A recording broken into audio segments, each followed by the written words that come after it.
Hello, I'm Louise Chun from welldoing.org, and I'm here today with another Zoom interview. And today it's with Genelle Aldred. Hello, Genelle. Hi, Louise. How are you? I'm good today. Good. The sun's shining. It's a nice day outside. So yeah, I'm feeling good.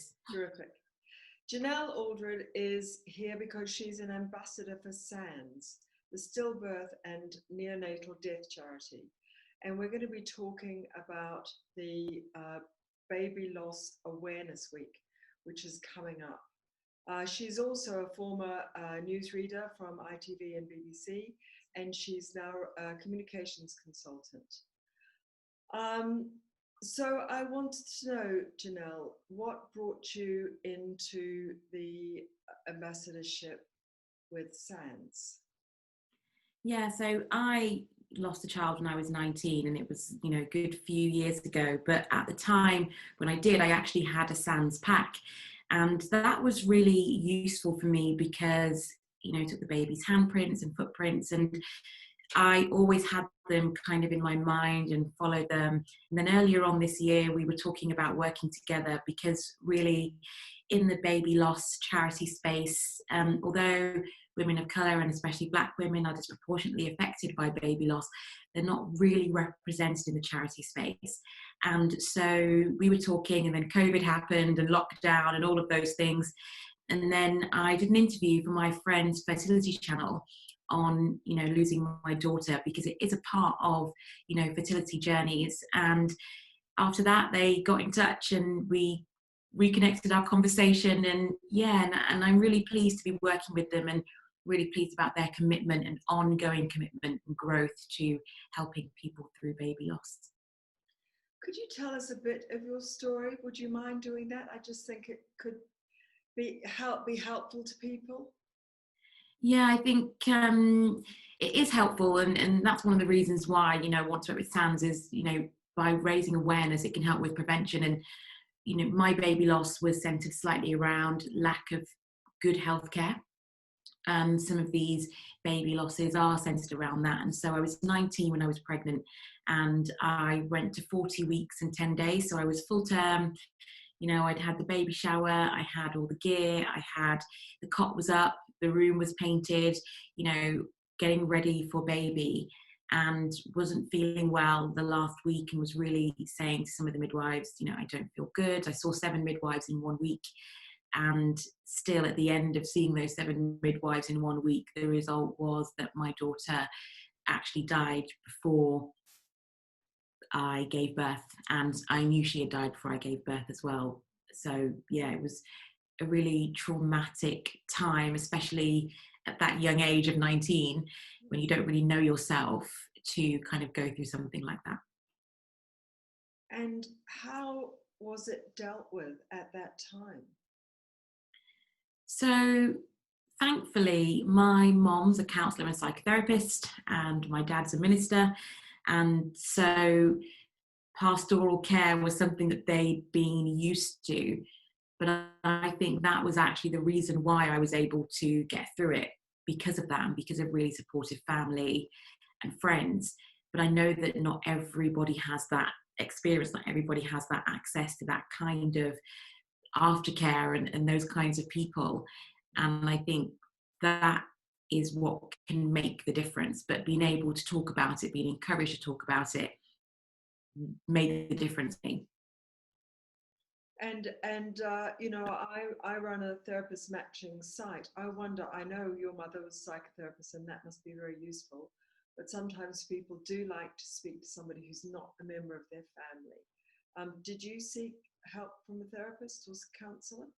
Yes, so I had counselling around the time, because I was quite young, and then I went off to uni, and at university I had some counselling. And then I also, my mom has lots of counsellor friends, and I did have a bit of counselling from a kind of a family friend. But then years went by, and I was struggling. I was struggling in various aspects, and I went on to have a career and do all of these amazing things, news reading for the BBC, ITV, ITN, run a TV channel. I had a career, but I was still really struggling in some aspects of the way it had affected me, and some of the trauma, and to be quite frank, probably PTSD that was kind of lingering on from how it happened. And so at the end of last year, I actually went back and did some more therapy, and that was really good for me, because actually doing it not at the time but doing it in hindsight, of actually being able to see the different ways it's played out in my life, was actually very, very, very helpful for me. Was it also quite difficult to do at that point? I think therapy is always difficult in some ways, in not in the way of difficult bad, but in the way of difficult working through. And over time and over the years, so probably around 15 years have gone by, maybe 14, 15, since having therapy, and really thinking about it in that way of speaking to someone professionally, outside of my family. A lot had built up, I think, in that time. And over that time, I could also see a lot of the patterns that were repeating themselves, and actually linking that back to what had happened, or the roots of it in what had happened. So it was difficult, because then you're kind of lifting the lid on a lid of something that's been down for quite a long time, and that is always tricky. But I genuinely believe better to work through it than to keep on struggling. And I think sometimes we think we can manage, or we are managing, because certain areas of our life are doing well, and it can be a big mask for the other things that are going on underneath the surface. So for me, it was important to take the mask off, in a sense, and to actually deal with stuff, rather than just patching up and having a good chat with a friend and then keeping on going. I felt that I needed a bit more than that. And do you sense that people even now expect women to, and partners to kind of get on with it, overcome this big loss in their lives, through the death of a baby that they were expecting and already had a relationship with and loved? Do you think that people around everybody, the society around you, with your work, whatever, do tend to feel it should be gotten over, rather than take time to work through? Yeah, I think we live in a society that's in a rush all the time. We're always trying to rush people through everything. And this is another kind of thing that we rush people through. I think the added issue with baby loss and child loss is that people feel very uncomfortable around it. And because they don't know what to say, that's like another layer of, let's not go there, let's not talk about it, it's too triggering. And so in that sense, you've kind of got the double whammy of, one, we live in a world where people are like, oh, I know that someone died, or that you lost your boyfriend, or whatever it is, your husband. Oh, what can't, let's just, we want to get you back on track, and like get you back to yourself. And so all of those things, I think, do play a part in the way that we want to get through it. And then the added thing of, it's just so awkward to talk to people about child loss, adds another layer of, let's just not even go there. I hope that person's kind of getting on with it. How are you? I'm okay, great, like let's keep moving. And so I think for some people it's very troubling. As I said, I'm so fortunate with my family and friends. We still talk about it, and I've always had that space with them to be able to speak about it, and that has been very, very good for me. But as I said, I'm aware that for some people, they don't ever speak about it again. And there's also the internal battle you face of feeling yourself like you should have got over something, and feeling like yourself like you should be past something. And so the person themselves actually not wanting to talk about it, because they feel that pressure of people feeling like, oh, you're going on about that again. When actually, I think most people would be understanding it's getting over the nerves of saying the wrong thing, and also allowing people to open up the space to know that you're open for conversation. Because there's definitely friends who I feel more open to have the conversation with than others. But equally, I also know if I raised it with any of my friends, they would talk and they would listen as well. Do you have advice for anybody who perhaps is a friend or a family member and just doesn't know what to say? Is there anything that you can think of that is a simple thing to remember that could be kinder than silence or the wrong thing, the fear of the wrong thing? I think some of the things I definitely appreciated with some of my friends have been someone saying, I know it's coming up to the anniversary, you know, Sade's been on my mind. That's my daughter's name, Sade's been on my mind. If you want to talk about it, I'm here. And leaving that up to me as to whether or not I do or don't want to talk about it. Because sometimes people don't want to talk about it. And I think sometimes the nervousness is that someone's not thinking about it and then you bring it up and then now you're upsetting them. And sometimes you might not want to say the name, or you might just want to be like, I know that it's coming up to that time of year. If you want to talk, I'm here. And I think it's just always about, one, leaving the ball in the other person's court for them to decide.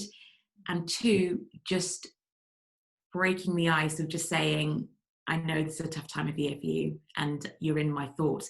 And sometimes just knowing that people are thinking about it or thinking about you is actually enough. And I think the other thing that I think a lot of people don't do, there's something that definitely after losing Sade, I try to do a lot, is I always ask everyone, how are you? Even if I've called them because I feel like I've got the biggest problem going in the world today or something, I've called them, I always try to ask my friends, always, how are you? Because sometimes just by opening up that space, just give someone permission to say, you know what, I'm not doing great. And I think it's just, how do we open up those windows of opportunity so people know that we're open. And another thing finally is sometimes just to say, you know, I don't have the words, and just to be honest, I don't know what to say, but I just want you to know that if you want to talk, I'm here, is another great one. Yeah. Thanks very much, Genelle. That's really great advice. I think you're going to be a great ambassador for SANS. So well done.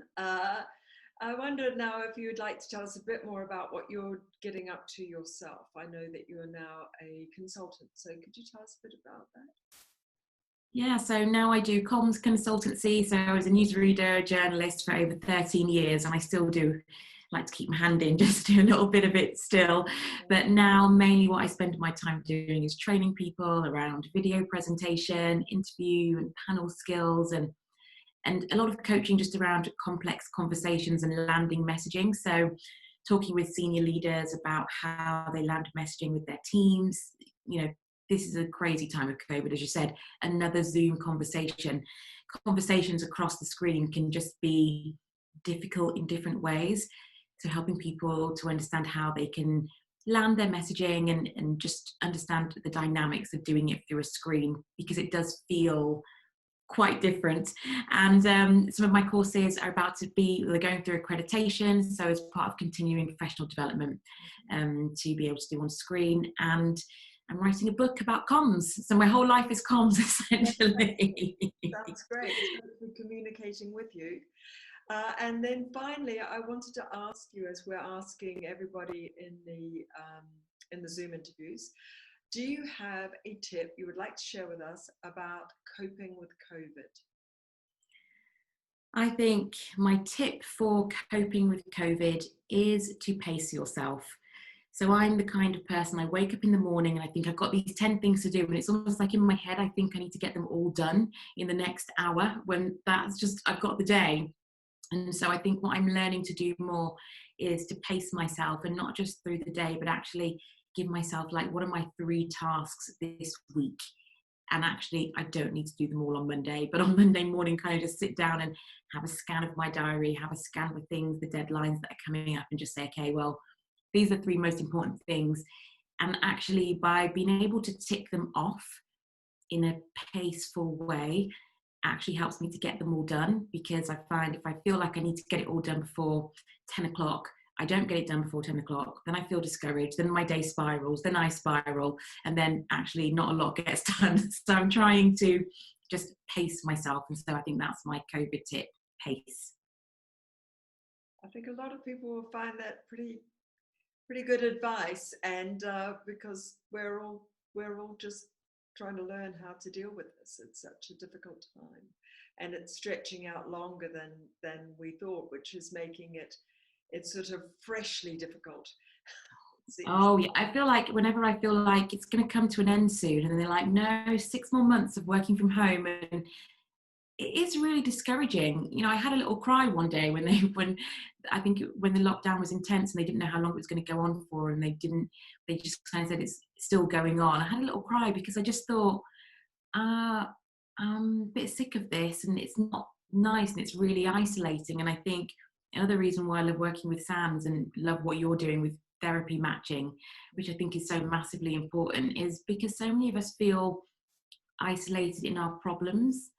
It's not about living with people or living alone in a sense. It's just sometimes just sitting with the life you've created in COVID. You very much sit in it at home a lot of the time, and it can feel quite isolating. And I just think knowing that there are people out there you can talk to, therapists, and really get that objective help is massive. Just so big and just so helpful. Yeah, I think it's important, that if people are feeling really, really ground down by it, and perhaps find that, talking to their family and friends, isn't really helping or is part of the problem. We're finding a lot of people wanting to talk to relationships counselors, for example, because, their relationships are under big pressure from suddenly being together for so long, without the usual, valves in which that pressure can be let out. So yeah, it's tricky. But thank you so much for speaking to us at welldoing.org, Genelle. It's been really interesting. And the Baby Loss Awareness Week is happening. What are the exact dates again, Genelle? So it starts on Friday the 9th and it goes through to the 16th. So it's a week, and on different days they're focusing on different things. So yeah, would definitely say to anyone, if you want some support as well, just to contact SANS. There's loads of ways that they can support you through baby loss. Okay, that's great. Thanks very much, Genelle. Thank you, Louise.